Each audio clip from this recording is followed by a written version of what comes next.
कदाचित ते गणपतीचं आमंत्रण द्यायला गेले असतील, राज्यासंदर्भातले काही प्रश्न असतील. ज्या पद्धतीनं फडणवीस यांच्या काळात काल मुंबई बुडाली का? 2 दिवस मुंबई बुडते आहे. मुंबई, ठाणे, नाशिक सारखी शहरं बुडाली. राज्याच्या प्रश्नांवर त्यांची काही चर्चा सुरू असेल, त्याच्यामध्ये एवढं त्रास करून घ्यायची गरज नाही कोणाला. आम्हाला त्रास झालाय का? नाही, आम्हाला माहिती आहे काय आहे ते. काय नक्की सर?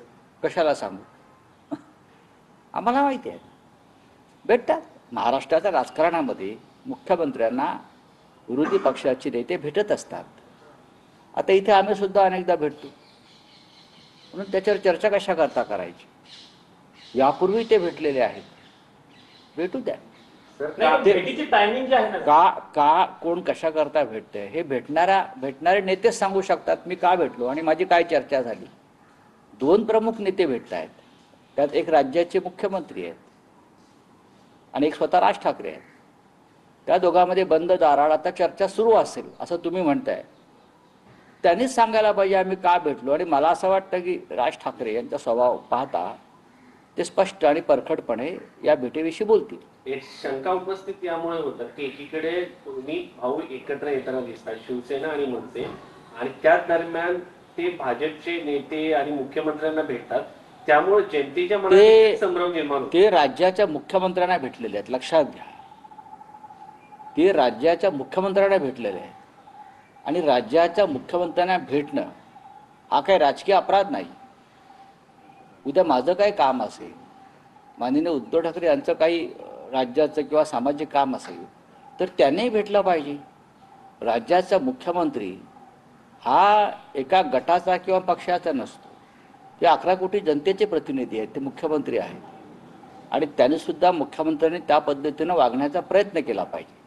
जसे या देशामधले पंतप्रधान हे भाजपचे पंतप्रधान आहेत असं आम्ही म्हणतो, त्याला कारण आहे. राज्याच्या मुख्यमंत्र्यांनी त्यांची प्रतिमा पुसली पाहिजे की मी एका पक्षाचा किंवा एका गटाचा मुख्यमंत्री आहे. आता शिंदेचे लोक त्यांना मुख्यमंत्री मानायला तयार नाहीत, ते अजून एकनाथ शिंदेना मुख्यमंत्री मानतात. असं नाही चालणार. देवेंद्र फडणवीस हे महाराष्ट्राचे मुख्यमंत्री आहेत असं आम्ही मानतो. सर, बेस्टच्या निवडणुकीमध्ये ज्या पद्धतीने ठाकरेंना, दोन्ही ठाकरेंच्या आकडे बघायला मिळाले, दोन्ही ठाकरेंचा पराभवच एक प्रकारे झालाय असं मुख्यमंत्र्यांनीही म्हटलेलं आहे. हो, त्या पार्श्वभूमीवरती ही भेट होती. तुम्ही काय एवढं गांभीर्याने घेताय ते बेस्ट वगैरे? अहो, एका पतपिढीची निवडणूक आहे ती काय महाराष्ट्राची लोकसभेची महानगरपालिकेची निवडणूक आहे का? आम्हाला त्या पतपेढीत नक्की कोण मतदार आहेत तेही माहीत नाही. एक लक्षात घ्या, ही पतपेढी आहे. पतपेढीमध्ये काही लोक एकत्र आले, निवडणूक लढले असतील. बरं, ती का आमच्याकडे होती का? नाही. मला त्याच्याविषयी अजिबात माहिती नाही. वारंवार सांगतो, हे विषय दिल्लीत चर्चेचे नाही आहेत ना. हे BSTच्या एखाद्या बस आग्रामधली चर्चा आहे. तुम्ही त्याला इतकं भव्य स्वरूप देताय. मला माहीत नाही. परत सांगतोय, मला विषयच माहीत नाही. कारण महापालिकेसंदर्भातल्या कोणत्या विषयावर मी कधी चर्चा करत नाही. तो माझा विषय नाही. त्यासाठी आमचे वेगळे लोक आहेत, वेगळे प्रवक्ते आहेत. ज्यांनी ती निवडणूक ज्यांच्या नेतृत्वाखाली लढली, तुम्ही त्यांनाही प्रश्न विचारले पाहिजे. मला इथे उत्तरच माझ्याकडे नाही आहे, का मला विषय